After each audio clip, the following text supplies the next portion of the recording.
નમસ્કાર. આકાશવાણી સમાચાર હિના મોદી વાંચે છે. સૌપ્રથમ મુખ્ય સમાચાર. મહારાષ્ટ્રના જલગાંવ જિલ્લામાં બેંગલુરુ એક્સપ્રેસની ટક્કરમાં 8થી વધુ લોકોના મોત થયાની આશંકા. કેન્દ્રીય કેબિનેટે કાચા શણના લઘુત્તમ ટેકાના ભાવમાં વધારો કરવાનો અને રાષ્ટ્રીય હેલ્થ મિશનને કાર્યાન્વિત રાખવાનો નિર્ણય કર્યો. પ્રધાનમંત્રી નરેન્દ્ર મોદીએ કહ્યું છે કે બેટી બચાવો બેટી પઢાઓ આંદોલન એક પરિવર્તનકારી નાગરિક સંચાલિત પહેલ બની. પ્રયાગરાજમાં મહાકુંભ ખાતે યોજાયેલી ઉત્તર પ્રદેશ સરકારની વિશેષ કેબિનેટ બેઠક બાદ મુખ્યમંત્રી યોગી આદિત્યનાથ અને મંત્રીમંડળના સભ્યોએ ત્રિવેણી સંગમ પર ડૂબકી લગાવી. અને ઇંગ્લેન્ડ સામેની પહેલી T20 ક્રિકેટ મેચમાં ભારતે ટોસ જીતીને પ્રવાસી ટીમને બેટિંગ આપ્યા બાદ અર્શદીપે શરૂઆતમાં 2 વિકેટ ઝડપી. સમાચાર વિગતવાર. મહારાષ્ટ્રના જલગાંવ જિલ્લામાં બેંગલુરુ એક્સપ્રેસની ટક્કરમાં 8થી વધુ લોકોના મોત થયાની આશંકા છે. મીડિયા રિપોર્ટ્સ અનુસાર આ ટ્રેન અકસ્માત પરાંડા રેલવે સ્ટેશન નજીક થયો હતો. પુષ્કર એક્સપ્રેસના મુસાફરો ટ્રેનના પૈડામાંથી ધુમાડો નીકળતા આગ લાગવાના ડરથી બચવા માટે ઉતાવળે પાટા પર કૂદી પડ્યા ત્યારે આ દુર્ઘટના બની હતી. આ અકસ્માત અંગે મધ્ય રેલવેના મુખ્ય જનસંપર્ક અધિકારી સ્વપ્નિલ નીલાએ વધુ માહિતી આપી છે. पुष्पक एक्सप्रेस जलगांव स्टेशन पर रुकी थी और वहां से बहुत सारे यात्री उस पर सवार हुए और आगे जहां पर हादसा हुआ वहां पर एक्सीडेंटल चेन पुलिंग किया गया है. किसी ने चेन पुलिंग की है और उसके बाद कुछ लोग वहां पर उतरे हैं. इसके बाद पुष्पक एक्सप्रेस वहां से रवाना हो गई. जो लोग उतरे उसमें से कुछ लोग जो हैं वह दूसरे साइड से गलत तरीके से रेलवे ट्रैक पार करने की कोशिश कर रहे थे. उन्हीं में से कुछ लोग जो है वह ट्रेन हादसे का शिकार हो गए, कर्नाटक एक्सप्रेस की चपेट में आ गए, जिसके चलते बुरी तरह से दुर्घटनाग्रस्त ये हो गए, घायल हुए हैं. घायलों के इलाज के लिए वहां पर एम्बुलेंस भेजा गया है और साथ ही रेलवे से मंडल रेल प्रबंधक और दूसरे अधिकारी भी वहां पर पहुंचे हैं. जो भी बचाव और राहत के कार्य हो सकते हैं उसको हम लोग चला रहे हैं और कोशिश कर रहे हैं कि सभी घायलों को अस्पताल पहुंचा दें और अस्पताल पहुंचाने के बाद उनके समुचित इलाज की व्यवस्था करें. આ ઘટનાની જાણ થતાં કેન્દ્રીય ગૃહમંત્રી અમિત શાહે દુર્ઘટના અંગે દુઃખ વ્યક્ત કર્યું હતું તેમજ મહારાષ્ટ્રના મુખ્યમંત્રી પાસે દુર્ઘટનાની વિગતો મેળવી હતી. સરકારે માર્કેટિંગ સિઝન 2025-26 માટે કાચા શણના લઘુત્તમ ટેકાના ભાવમાં વધારો કરવાનો નિર્ણય લીધો છે.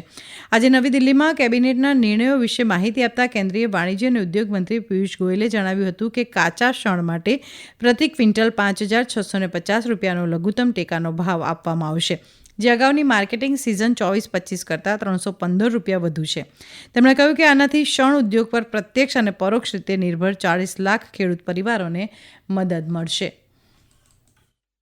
इस वर्ष 2025-26 के सीजन के लिए रॉ जूट की एमएसपी लगभग 6% बढ़ाई गई है. अब वो ₹5,650 प्रति क्विंटल रहेगी, जो लागत मूल्य से लगभग 67% ज्यादा है. इसका लाभ अधिकांश पश्चिम बंगाल के हमारे किसान, वहाँ की हमारी जूट मिल में काम करने वाले कामगार, उन सभी के लिए ये बहुत अहम और लाभदायक निर्णय रहेगा.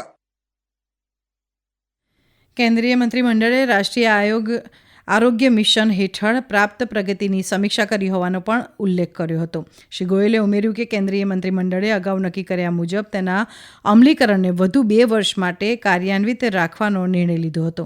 2021માં કેન્દ્રીય મંત્રીમંડળે રાષ્ટ્રીય આરોગ્ય મિશનના અમલીકરણને 2026 સુધી 5 વર્ષ માટે લંબાવ્યું હતું. 5 साल के लिए नेशनल हेल्थ मिशन को आगे कंटिन्यू करने का आज अहम फैसला कैबिनेट ने लिया है. नेशनल हेल्थ मिशन के द्वारा जिस प्रकार के ऐतिहासिक टारगेट्स को मीट करने का काम गत 10 वर्षों में माननीय प्रधानमंत्री जी के नेतृत्व में हुआ है. लगभग 12 लाख हेल्थ केयर के वर्कर्स 2021 से 22 के बीच में नेशनल हेल्थ मिशन के साथ जुड़े. ભાજપના વરિષ્ઠ નેતા અને પ્રધાનમંત્રી નરેન્દ્ર મોદીએ આજે આમ આદમી પાર્ટી પર આકરા પ્રહારો કર્યા હતા. શ્રી મોદીએ આરોપ લગાવ્યો હતો કે આમ આદમી પાર્ટી રાષ્ટ્રીય રાજધાનીમાં લોકોની પાણી જેવી મૂળભૂત જરૂરિયાતો પૂરી કરવામાં નિષ્ફળ ગઈ છે. તેમણે દિલ્હીમાં શાસક પક્ષ પર કટાક્ષ કરતા કહ્યું હતું કે શહેરમાં દારૂ ઉપલબ્ધ છે પણ પાણી નથી અને દિલ્હીમાં ટેન્કર માફિયાઓ ફૂલી ફાલી રહ્યા છે. શ્રી મોદીએ મેરા બૂથ સબસે મજબૂત કાર્યક્રમ હેઠળ નમો એપ દ્વારા ભાજપના બૂથ સ્તરના કાર્યકરો સાથે વાતચીત કરતી વખતે આ વાત કહી હતી. શ્રી મોદીએ આપ અને કોંગ્રેસ પર શહેરના લોકો સાથે દગો કરવાનો આરોપ લગાવ્યો હતો. તેમણે આપ કન્વીનર અરવિંદ કેજરીવાલ પર મુખ્યમંત્રી તરીકે તેમના નિવાસસ્થાન પર થયેલા કથિત ખર્ચનો ઉલ્લેખ કરીને આકરા પ્રહારો કર્યા હતા.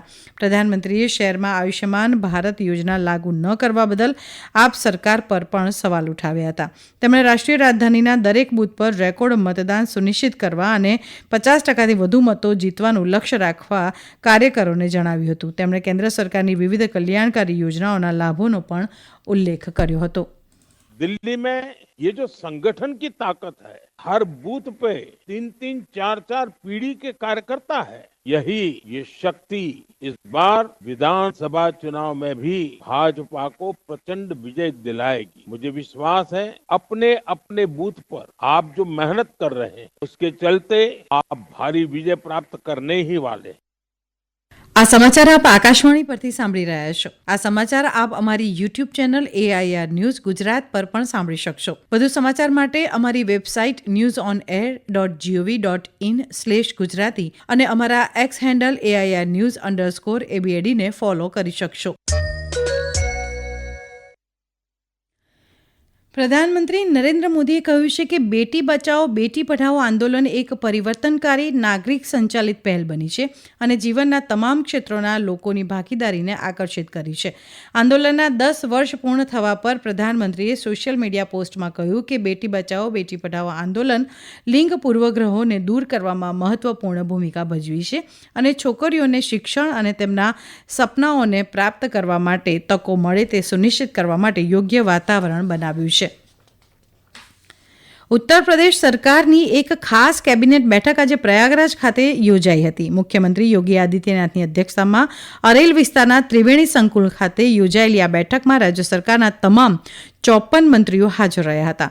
અમારા સંવાદદાતાના અહેવાલ મુજબ રાજ્યના જનકલ્યાણ અને પ્રગતિ માટે મહત્વપૂર્ણ નિર્ણયો લેવામાં આવ્યા હતા. બેઠક બાદ મીડિયાને સંબોધતા મુખ્યમંત્રી યોગી આદિત્યનાથે જણાવ્યું કે સરકારે જાહેર ખાનગી ભાગીદારી મોડેલ હેઠળ હાથરસ, બાગપત અને કાસગંજમાં મેડિકલ કોલેજોના નિર્માણને મંજૂરી આપી છે. તેમણે કહ્યું કે પ્રયાગરાજ, વારાણસી અને આગ્રા મ્યુનિસિપલ કોર્પોરેશનો માટે મ્યુનિસિપલ બોન્ડ જારી કરવાનો પણ નિર્ણય લેવામાં આવ્યો છે. શ્રી આદિત્યનાથે કહ્યું કે આ બોન્ડ શહેરી માળખાગત સુવિધાઓ વધારવા અને આ શહેરોમાં ટકાઉ વિકાસ સુનિશ્ચિત કરવા માટે ભંડોળ ઊભું કરશે. મુખ્યમંત્રીએ પ્રયાગરાજથી આસપાસના જિલ્લાઓ અને અન્ય પ્રદેશો સાથે જોડાણ વધારવા સંબંધિત પ્રોજેક્ટ્સની પણ જાહેરાત કરી હતી. બાદમાં મુખ્યમંત્રી અને મંત્રી પરિષદના સભ્યોએ ધાર્મિક વિધિઓ કરી અને ત્રિવેણી સંગમમાં પવિત્ર સ્નાન કર્યું હતું. કેન્દ્રીય ગૃહ અને સહકાર મંત્રી અમિત શાહ આવતીકાલે એક દિવસના ગુજરાતના પ્રવાસે આવી રહ્યા છે. તેઓ અમદાવાદમાં 7 અને સુરતમાં વિવિધ વિકાસ પરિયોજનાઓના લોકાર્પણ અને ખાતમુહૂર્ત કાર્યક્રમમાં ઉપસ્થિત રહેશે. ખેલો ઇન્ડિયા સિઝન આવતીકાલથી લદ્દાખમાં ખેલો ઇન્ડિયા વિન્ટર ગેમ્સ 2025 સાથે શરૂ થશે. રાજ્યો, કેન્દ્રશાસિત પ્રદેશો અને સંસ્થાકીય સંગઠનોની બનેલી 19 ટીમો 5 દિવસ સુધી આઈસ હોકી અને આઈસ સ્કેટિંગ 2 કાર્યક્રમમાં ભાગ લેશે. આ ખેલો ઇન્ડિયાનો પહેલો ભાગ હશે. સ્કીઇંગ જેવી બરફની રમતોનો સમાવેશ થાય છે. ભારત અને ઇંગ્લેન્ડ વચ્ચે 5 મેચોની T20 શ્રેણીની પ્રથમ મેચ આજે કોલકાતાના ઈડન ગાર્ડનમાં રમાઈ રહી છે.